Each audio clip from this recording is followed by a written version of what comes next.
Hola, hola familia amada, Dios les bendiga y les guarde. Es verdaderamente un privilegio para mí saludarles en este nuevo comentario al texto bíblico sobre el cual la lección de la escuela sabática está basada.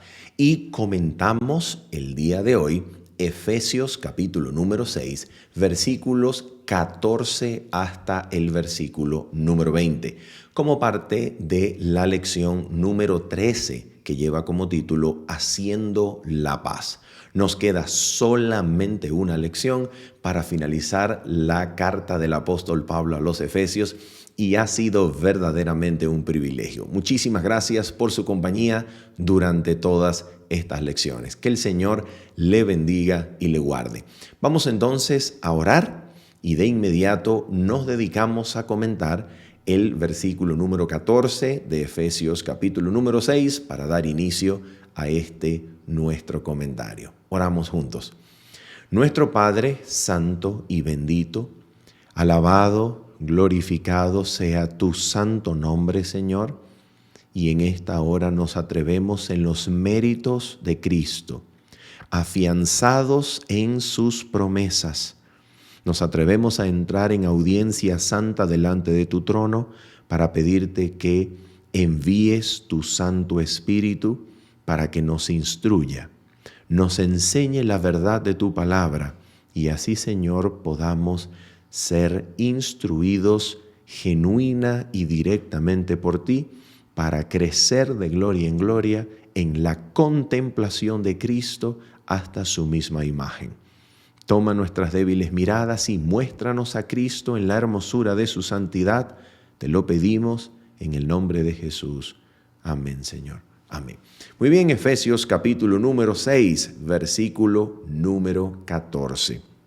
La palabra del Señor dice lo siguiente para nosotros. Estad pues firmes, ceñidos vuestros lomos con la verdad y vestidos con la coraza de justicia. Muy bien, ¿qué cosa vamos a hacer nosotros en el espacio de este comentario? Debido a que el autor de la escuela sabática hizo un trabajo excelente relacionando los términos de la armadura militar de un soldado, aquí relacionándolos con su origen histórico y de manera contextualizada presentar el uso militar que recibía cada instrumento, cada elemento de la armadura en su respectivo contexto histórico militar del siglo I dentro de las inmediaciones del Imperio Romano. Debido a que este trabajo ya está hecho, lo que nosotros vamos a hacer en este comentario es tratar de relacionar cada uno de estos elementos de la armadura de un soldado con el lugar que estos elementos ocuparían en la experiencia cristiana, en la experiencia suya y mía mientras avanzamos de gloria en gloria en el crecimiento en la gracia camino al reino de los cielos. Bien, vamos a tratar entonces de ver cómo podemos encajar estos elementos en la experiencia cristiana en el nombre del Señor. Bien, el primer elemento que aquí aparece se nos describe como el cinturón o el cinto de la verdad. ¿Por qué decimos que es el cinturón o el cinto de la verdad? Porque es lo que se utiliza para ceñir, para atar, ¿ok? La túnica, la armadura, y en este contexto es lo que sujeta y mantiene todas las cosas en su respectivo lugar con la finalidad de que el soldado pueda utilizar los recursos disponibles y que estos recursos no se hayan movido del lugar en el campo de batalla. Es el cinturón de la verdad. Y esto es muy significativo. A ver, yo creo en el nombre del Señor que es no por casualidad que el apóstol Pablo haya puesto a la verdad en relación con el cinturón que sostiene todas las cosas en su respectivo lugar. Y así con cada uno de los elementos de la armadura, relacionándolos con las virtudes que se espera que el cristiano ejecute, ejemplifique, desarrolle y despliegue en su caminar con Cristo. No es por casualidad que estos elementos están así relacionados. ¿Por qué decimos esto? A ver, analicemos un poquito la verdad descrita como un cinto o cinturón que sostiene todas las cosas en su lugar. ¿Por qué razón se habrán conectado estos dos elementos? Bueno, la verdad en la tradición filosófica especulativa de Occidente se define como aquella descripción en donde los elementos de la creencia y la realidad corresponden y están en armonía entre sí. ¿Ok? La verdad entonces vendría a ser algo así como una descripción de la realidad que corresponde con lo que yo creía sobre ella, y entonces en esta correspondencia entre creencia y realidad, la verdad encuentra su florecer. Bien, pero en las Sagradas Escrituras, la verdad está relacionada con la revelación del carácter de Dios en la persona de Cristo. Cristo se define a sí mismo como la verdad en el sentido de que Él es quien da a conocer correctamente el carácter del Padre en medio de un conflicto existente que ha precisamente cuestionado esa gran verdad.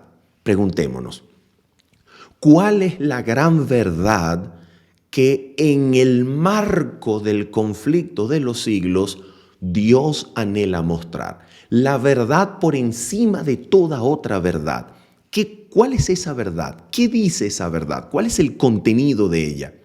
La verdad de que en el marco del conflicto, Dios siempre ha sido, aún es y siempre será amor. Dios es amor. Esa es la grandísima verdad que todo el despliegue histórico del conflicto de los siglos en el universo ha de mostrar como cierta, como correspondiente con la realidad y con lo que la palabra del Creador dice sobre esa realidad. Entonces, esta verdad debe poner y sujetar todas las cosas en su lugar, porque toda articulación doctrinal, toda articulación teológica, en otras palabras, todo lo que se formule acerca de Dios dentro del marco del gran conflicto debe resaltar su carácter de amor. En este sentido, Jesucristo tiene como principal misión al venir a este mundo revelar esa gran verdad.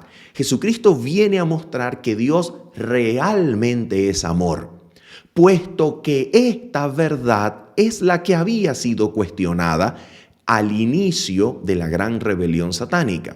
Satanás cuestionó que Dios sea verdaderamente amor al mismo tiempo que nos daba a todas las criaturas del universo una ley para obedecer. Satanás no encuentra congruencia y en su mentira proclama el hecho de que no es posible que Dios sea verdaderamente amor mientras da una ley para que le obedezcan. Si Él es amor, ¿por qué introduce una ley para relacionarse con sus criaturas? Si Él es amor, deje que las criaturas se relacionen con Él como ellas mejor escojan según su propio criterio personal. Mientras que Cristo viene a demostrar que la mayor suma de felicidad para todas las criaturas del universo es precisamente relacionarse con el Creador mediante los principios eternos de esta ley, para las criaturas, Cristo viene a demostrar que es un gozo, es la esencia y la suma de felicidad permanecer en armonía con el Creador mediante la observación de esta ley, mediante una vida en armonía y amoldada a los principios de esta ley. Esta es la gran verdad. Entonces, el cinturón se relaciona con la verdad precisamente porque es esta verdad, la verdad de que Dios es amor, que va a ser comprobada en el gran conflicto que debe someter y sujetar todas las cosas en su lugar. Cualquier cosa que se comprenda, ya sea la salvación o temas, por ejemplo, como administración eclesiástica o temas controversiales de doctrina, por ejemplo, Cristo y su humanidad, el pecado, su definición, su victoria, la disposición de Dios en relación con el pecado y su fin. Todo lo que se comprenda debe entonces comprenderse en los términos de lo que sujeta todas las cosas en su correcto lugar y las mantiene unidas, en los términos de la gran verdad de que Dios es amor, y esta verdad ha de ser verificada en el marco histórico del conflicto de los siglos. Esta gran verdad es la que es cuestionada en principio, es la que Cristo viene a demostrar y revelar, y es la que al final del conflicto todas las criaturas inteligentes comprueban. Todas las criaturas inteligentes dan su asentimiento, dan su convicción, entregan su voluntad convencida y gratamente impresionada por el amor de Dios, entregan su voluntad al afirmar verdaderamente Dios es amor. Entonces, esta es la verdad inicial, cuestionada, revelada y demostrada históricamente en Cristo y ultimadamente verificada por todas criaturas celestiales y terrenales unidas por la eternidad cuando el conflicto haya finalmente acabado. Esta es la verdad. Y precisamente entonces se relaciona con el cinturón porque es la verdad que mantiene en su lugar toda otra formulación teológica, toda otra doctrina, toda articulación, todo cuanto se estudie debe resaltar en Cristo que Dios es amor. Esta es la gran verdad. Bien, vamos ahora con el siguiente elemento que aparecía aquí en el versículo número 14. Y vestidos con la coraza de justicia. ¿Qué cosa es una coraza para vestirla? Una coraza vendría a ser en nuestra época actual un chaleco antibalas, ¿ok? Una coraza era un instrumento que servía para proteger los órganos vitales de los ataques de cualquier objeto cortopunzante, sea una lanza, sea una espada afilada, sea una flecha, sea un dardo. La coraza entonces protegía contra los ataques afilados del enemigo. En este caso, la coraza se relaciona con la justicia. ¿Y por qué razón es esto así? Permítanme citar, por favor, para construir sobre esta cita, permítanme citar una declaración de la mensajera del Señor que se encuentra en el libro Discurso Maestro de Jesucristo, específicamente la página número 100. Mire lo que dice. Página 100, recordamos, de la versión electrónica. Discurso Maestro de Jesucristo, página 100, es el capítulo 5 titulado El Padre Nuestro. Fíjense la primera parte de esta extraordinaria cita. Dice así: la única, voy a resaltarla para tenerla aquí en pantalla. Escucha, dice así: la única salvaguardia contra el mal consiste en que mediante la fe en su justicia, Cristo more en el corazón. Así que mira, aquí tenemos dos elementos maravillosos. Número uno, la única salvaguardia, esto es la única defensa, la única barrera, la única coraza contra el mal, contra los ataques del enemigo afilados es que nosotros tengamos por medio de la justicia de Cristo, tengamos fe, por medio de la fe en esa justicia, nosotros tengamos a Cristo morando en el corazón. Entonces, esto es realmente importante. ¿Por qué? Porque la justicia de Cristo, atención, no nos imputa solamente un estatus legal, un estatus que permite que Dios vea a nosotros en el estatus de perdonados legalmente con el título al cielo y ya, y no hace nada más. No. La justicia de Cristo trae a Jesucristo mismo para que Él more en el corazón. La justicia de Cristo no es otra cosa que la descripción de la vida, el carácter perfecto de Cristo en completa y perfecta armonía con los principios de la ley de Dios que Él vivió durante toda su vida en la tierra. Justicia es no otra cosa que vida en armonía con la ley de Dios. Vida vivida realmente en armonía con esa ley. Entonces, la justicia de Cristo es la descripción de la vida perfecta de Cristo en armonía con los principios de la ley de Dios que durante toda su vida Él vivió. Entonces, cuando nosotros creemos en su justicia, nosotros estamos trayendo a Cristo al corazón.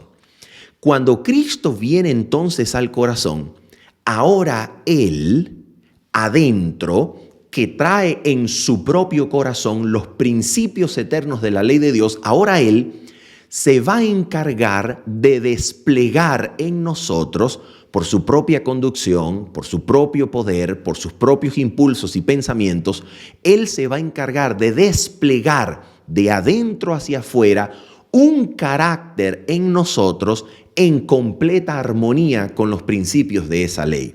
Entonces, entendemos que la coraza de justicia nos defiende de los ataques del enemigo mientras Cristo y su justicia sean habitantes, moradores genuinos, reales del corazón. Por esa razón, yo quisiera leer una cita más del Espíritu de Profecía que se encuentra en esta ocasión en el libro Palabras de Vida del Gran Maestro. Mira lo que nos dice en Palabras de Vida del Gran Maestro, hablando de la justicia, en este caso, como un manto. ¿Ok? Mira lo que dice. Dice así: este manto, vamos a proyectarlo en pantalla para que lo leamos. Dice de esta manera, fíjate, este manto tejido en el telar del cielo no tiene un solo hilo de invención humana. Cristo en su humanidad, fíjate lo que decíamos sobre justicia, desarrolló un carácter perfecto y ofrece impartirnos a nosotros ese carácter. Como trapos asquerosos son todas nuestras justicias. Todo cuanto podamos hacer por nosotros mismos está manchado por el pecado. Pero el Hijo de Dios apareció para quitar nuestros pecados y no hay pecado en él. Ahora seguimos leyendo. Escucha esto. Se define el pecado como la transgresión de la ley, pero Cristo fue obediente a todo requerimiento de la ley. Por tanto, es verdad que desarrolló un carácter perfecto. Seguimos leyendo. Él dijo de sí mismo: me complazco en hacer tu voluntad, oh Dios mío, y tu ley está en medio de mi corazón. ¿Se dan cuenta? La vida perfecta de Cristo era una vida que dependía en absoluta armonía con los principios de la ley de Dios que estaban en su corazón y que le eran deleitosos en seguir y obedecer, y así Cristo desplegaba un carácter perfecto. Ahora sigue diciendo: cuando estaba en la tierra, dijo a sus discípulos, he guardado los mandamientos de mi Padre. Ahora fíjate lo que esa justicia, esa capacidad suya de vivir en perfecta armonía con los principios de la ley de Dios, ahora hace por nosotros, en nuestro beneficio. Mira lo que hace. Por su perfecta obediencia, ha hecho posible que cada ser humano obedezca los mandamientos de Dios. Cuando nos sometemos a Cristo, fíjate lo que hace Cristo ahora morando en el corazón por la fe en su justicia. Dice, el corazón se une con su corazón. La voluntad se fusiona con su voluntad. La mente llega a ser una con su mente. Los pensamientos se sujetan a Él. Vivimos su vida. Esto es lo que significa estar vestidos con el manto de su justicia.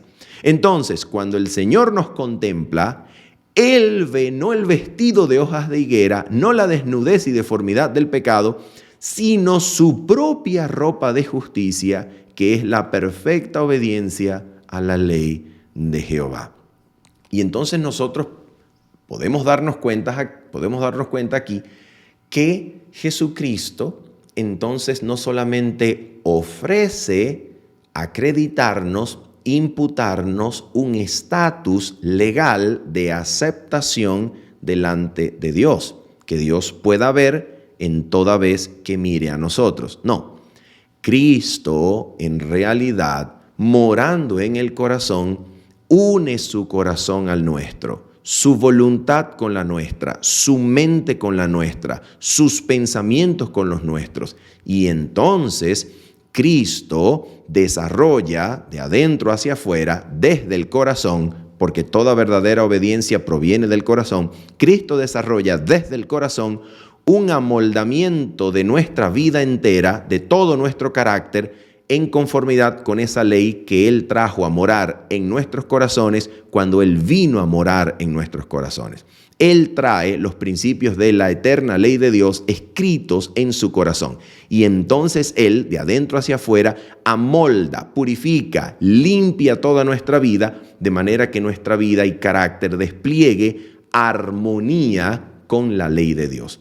Cristo hace eso. Y entonces esa vestidura funciona como una coraza, porque cuando el enemigo venga a atacar, entonces Cristo responde con las virtudes con las que ha agraciado, con las que ha formado, con las que ha desplegado nuestro carácter, para que entonces con el carácter desplegado de Cristo nosotros podamos hacer frente a todo ataque del enemigo por la fuerza de Cristo que vive en nosotros.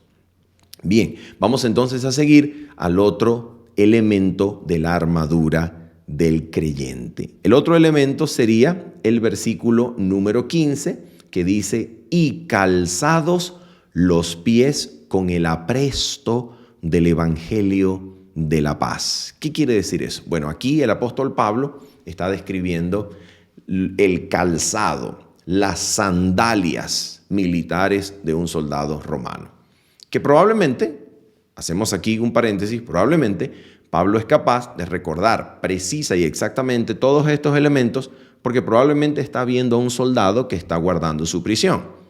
Él está sentadito, probablemente en su prisión, viendo a un soldado romano y va viendo y escribiendo, viendo y haciendo sus paralelos con la experiencia cristiana.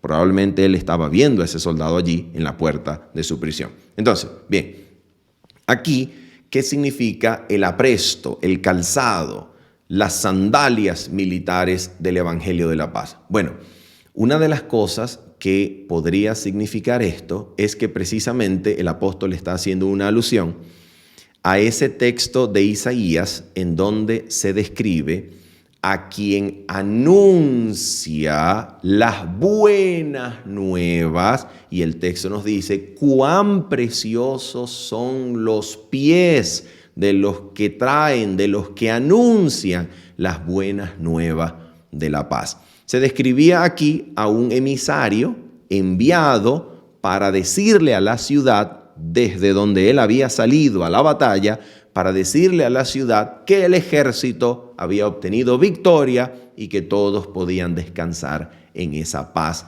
que había conseguido la victoria militar.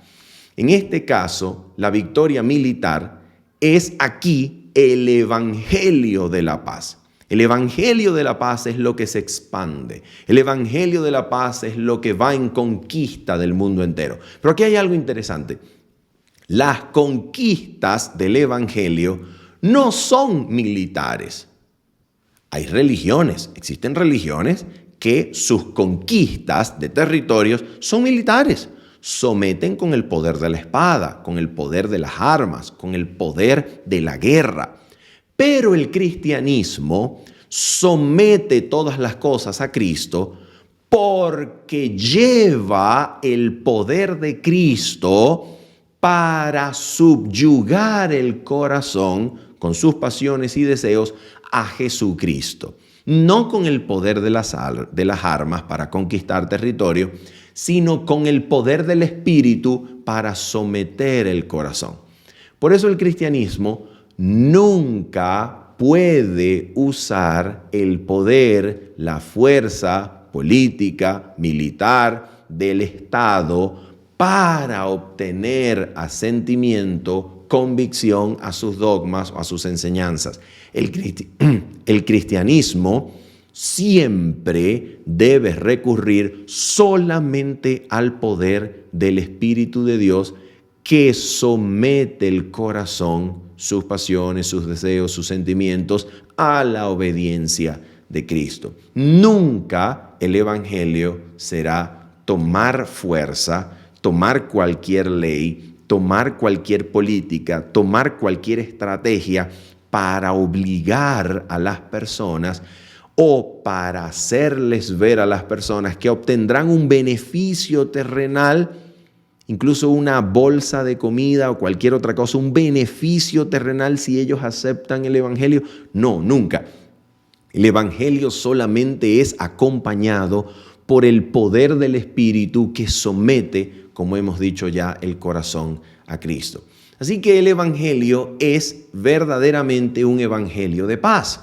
Y esta paz que el evangelio anuncia, históricamente estaba mostrada desde la realidad de haber reconciliado a los judíos con los gentiles, y ahora el evangelio que era anunciado anunciaba la existencia de una comunidad en donde los que antes eran enemigos habíanse reconciliado entre sí al haber encontrado paz y armonía con Dios y a través de su Hijo Jesucristo.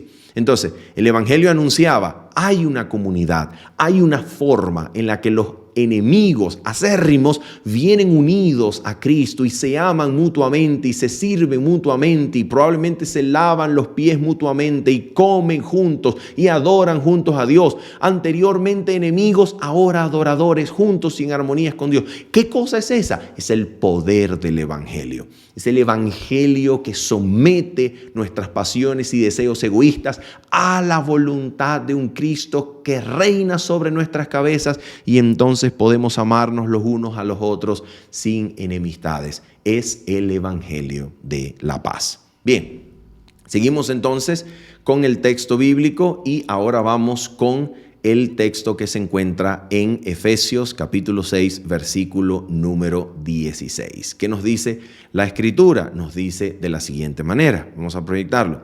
Versículo 16. Sobre todo, tomad el escudo de la fe, con que podáis apagar todos los dardos de fuego del maligno.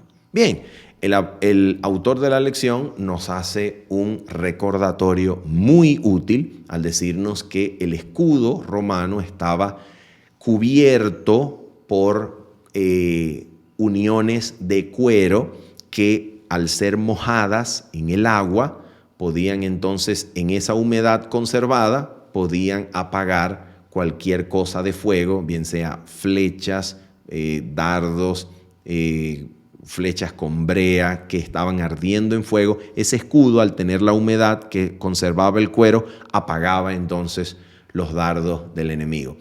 Y esto es muy importante. Es muy, muy importante. ¿Por qué razón? ¿Por qué la fe está relacionada con un escudo? ¿Por qué la fe es escudo aquí en la experiencia cristiana? Bueno, muy sencillo. Atención con esto.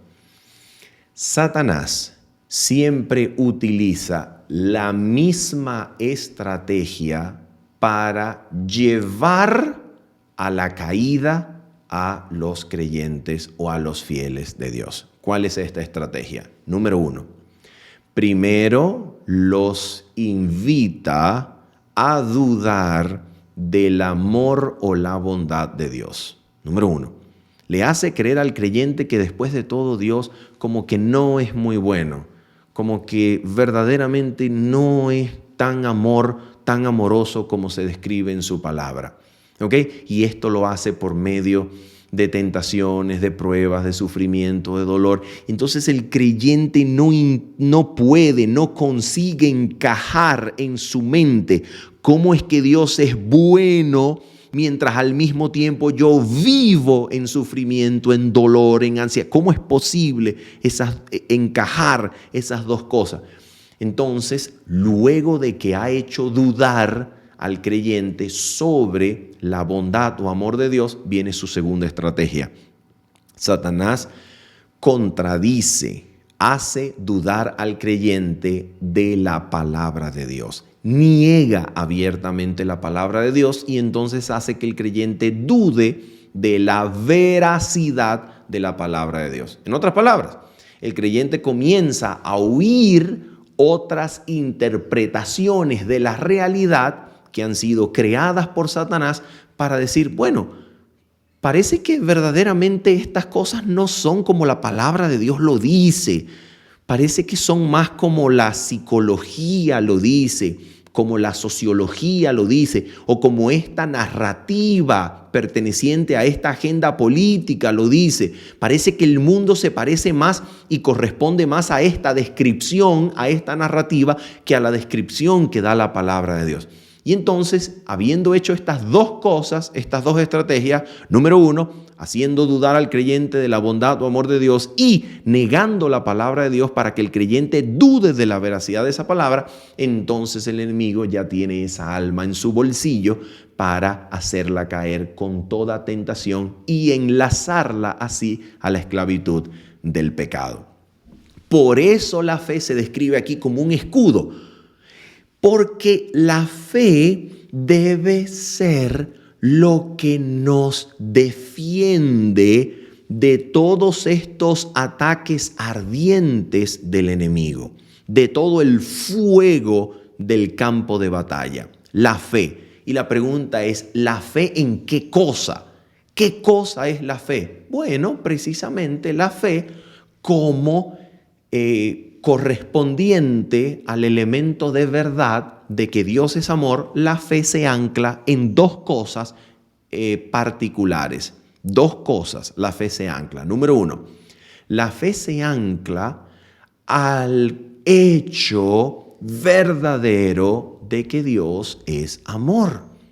Y por medio de las evidencias de su amor que Dios nos haya dado durante toda nuestra vida, podemos cimentarnos allí para decir, Dios es amor, aunque yo ahora en el presente esté sufriendo. Aunque yo esté padeciendo, aunque yo me vea en mala situación, Dios sigue siendo amor y me someto y confío a las evidencias de su amor que antes recibiese durante mi vida. Y número 2, la fe es fe que defienda como escudo cuando es la certeza y la persona se aferra a la verdad de la palabra de Dios.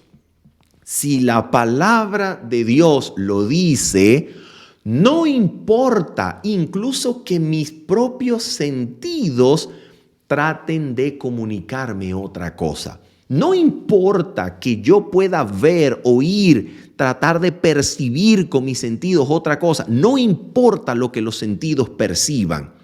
Más segura que los sentidos es la palabra de Dios.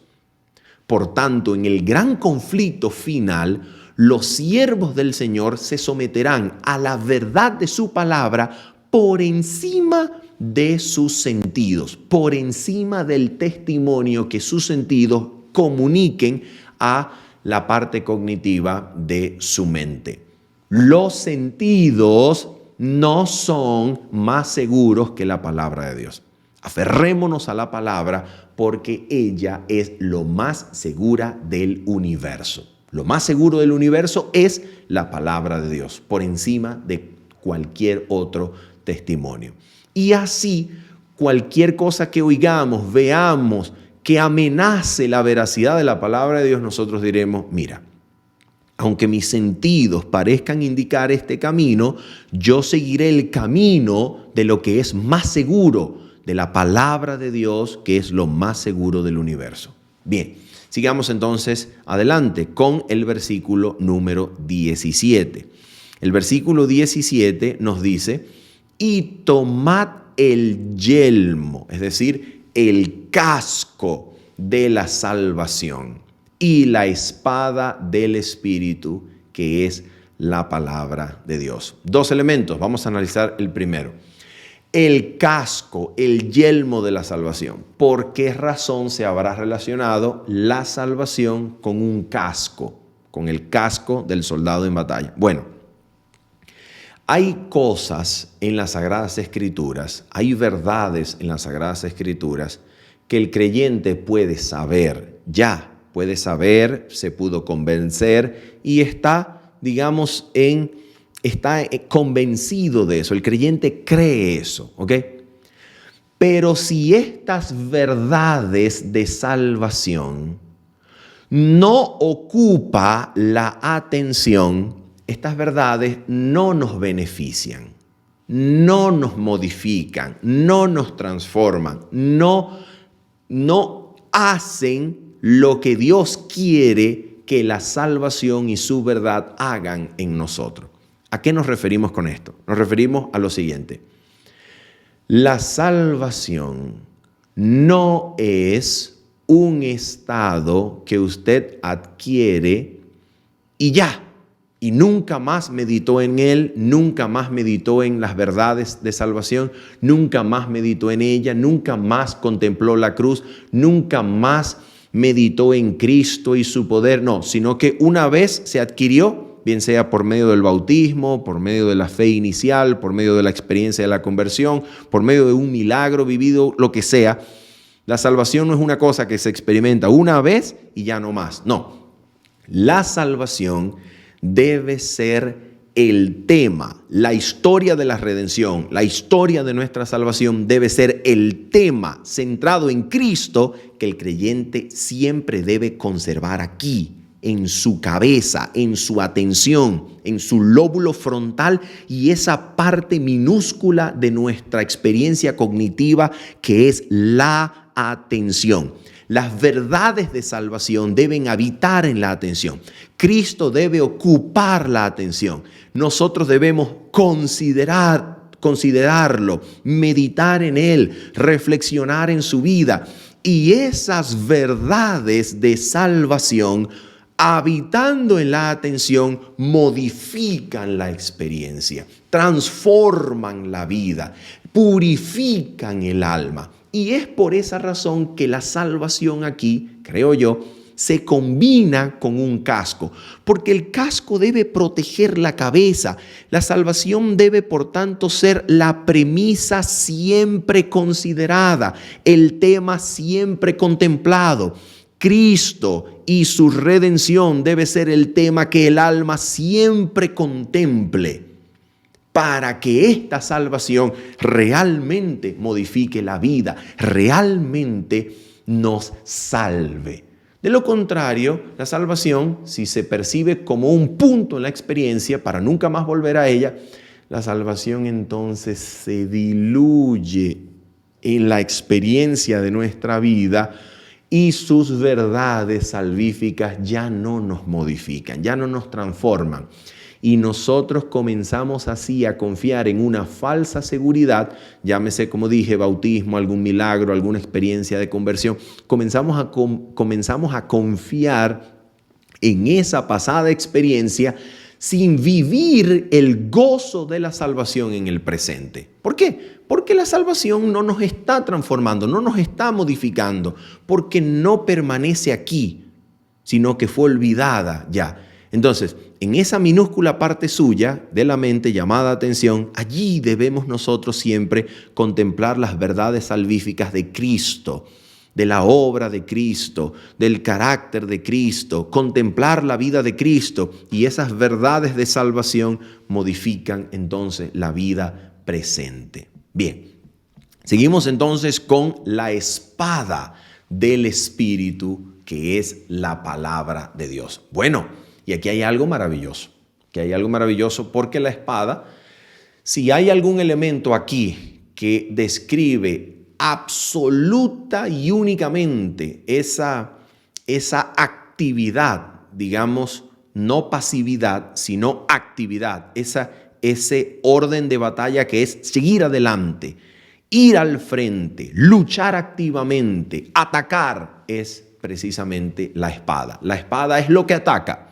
La espada raramente puede defender, sí, algunas veces, pero esta espada es para atacar, para dar un golpe a quemarropa, un golpe certero, porque es una espada corta, muy filosa, de doble filo, más parecida como a un puñal. Entonces, esta espada entonces es la que en corto le da la victoria al guerrero. Bien, entonces la pregunta es, ¿por qué se compara con la palabra de Dios? Bueno, la palabra de Dios es el arma que el cristiano debe siempre tener como recurso en la lucha. Viene la tentación, recuerdo la palabra de Dios y la cito de memoria. Estoy viviendo una terrible ansiedad, me estoy muriendo de la preocupación. Cito de memoria Isaías capítulo 26. Tú guardarás en completa paz a aquel cuyo pensamiento en ti persevera, porque en ti ha confiado. Estoy en una situación y me estoy viendo acorralado por Satanás. La tentación es demasiado grande. Y entonces repito de memoria Santiago 4, versículo 7. Someteos pues a Dios, resistid al diablo y huirá de vosotros. Entonces la palabra es el arma, en corto. La palabra es el arma de la victoria. La palabra es el arma para atacar las tentaciones de Satanás y vencerlo. De la misma manera en que Jesucristo lo hizo en el desierto. Vino Satanás y le dijo, si eres el Hijo de Dios, di que estas piedras se conviertan en pan. Y de una vez Cristo sacó el arma de la palabra, el arma del Espíritu, y dijo, escrito está. No solo de pan vivirá el hombre, sino de todo lo que salga de la boca del Señor. Entonces la palabra es el instrumento. ¿Y cómo puedo yo hacer recurso de esa palabra? En la misma naturalidad y con la misma facilidad con la cual el guerrero romano sacaba esa espada en corto como su instrumento de ganar, de atacar al enemigo y ganar esa batalla.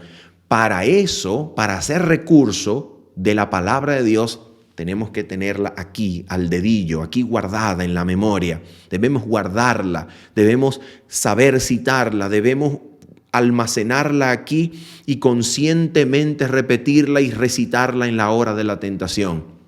De manera que cualquiera sea la tentación, nosotros podamos siempre recitar. Viene la tentación, Romanos 6:14, porque el pecado no se enseñoreará más sobre vosotros, porque no estáis bajo la ley, sino bajo la gracia. Citamos la palabra en la hora de la tentación y la palabra nos da la victoria contra el enemigo y la tentación y la caída. Bien, vamos entonces a continuar con el versículo número 18, que es parte de este escenario militar, y nos dice así el versículo 18: orando en todo tiempo, con toda oración y súplica en el Espíritu, y velando en ello con toda perseverancia y súplica por todos los santos. Y sigue diciendo aquí, esta oración incluye al apóstol Pablo, porque dice, y por mí, a fin de que al abrir mi boca me sea dada palabra para dar a conocer con denuedo el misterio del Evangelio, por el cual soy embajador en cadenas, que con denuedo hable de él como debo hablar. Entonces, todas estas virtudes, todas estas herramientas, todos estos recursos que como armadura para estar firme y para ganar en la batalla contra Satanás, la caída y la tentación, todas estas herramientas deben estar, digamos, en el marco de la oración, en la vida devocional de oración de un creyente.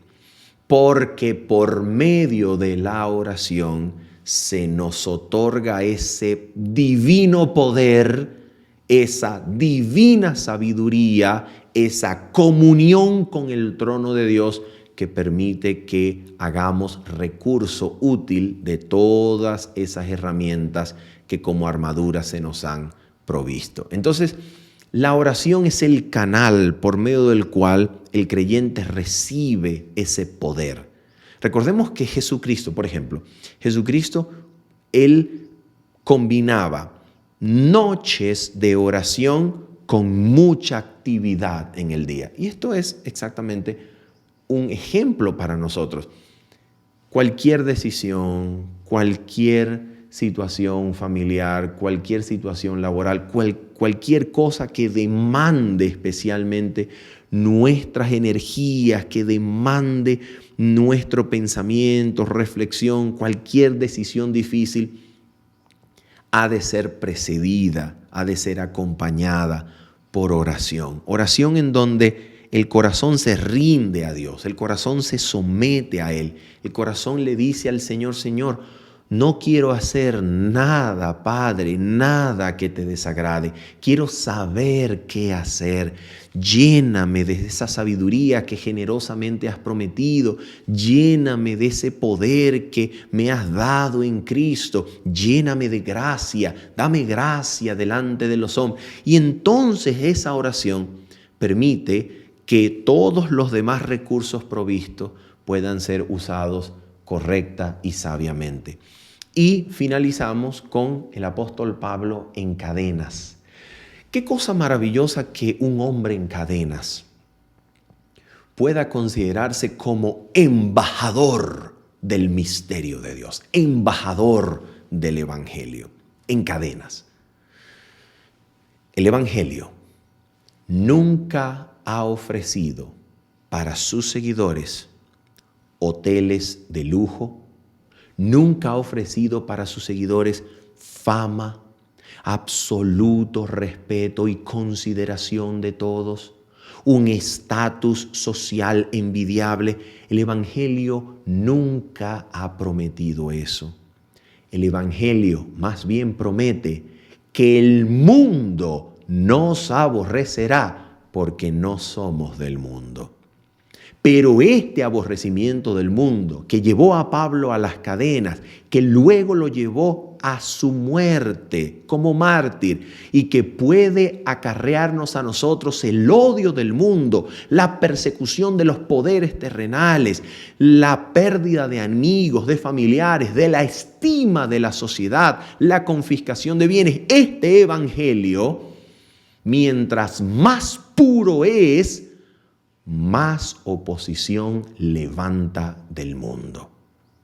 El Evangelio nunca es descrito en las Escrituras como una conferencia que gane mucha aceptación, mucha receptividad y todas las personas estén felices después de oír el Evangelio y todas las personas nos aplaudan y todas las personas nos feliciten y nos digan, esa es la palabra que el mundo necesita. No, el Evangelio siempre es recibido solamente con oposición del mundo que intenta callarlo, que intenta levantarse en contra de él, a la par de que al mismo tiempo de esa oposición gana pequeños corazones, gana esas personas que escuchando el Evangelio en su pureza prefieren el odio del mundo que seguir siendo parte de él.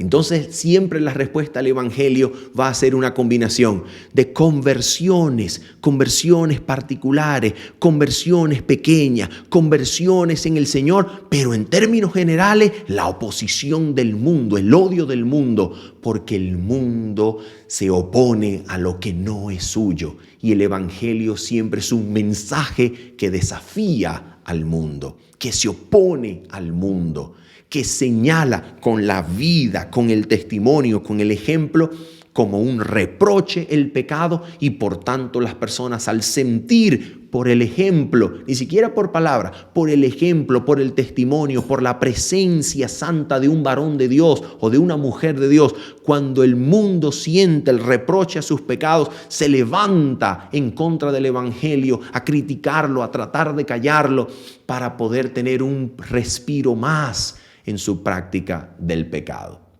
Así que mis amigos, este evangelio llevó a Pablo a las cadenas y finalmente lo llevó al martirio. Probablemente a nosotros nos saque de nuestras posiciones de comodidad, nos saque de nuestras zonas de confort y nos lleve a tomar la cruz, negándonos a nosotros mismos y afirmando nuestros rostros para sellar nuestro testimonio con sangre, si esto es necesario.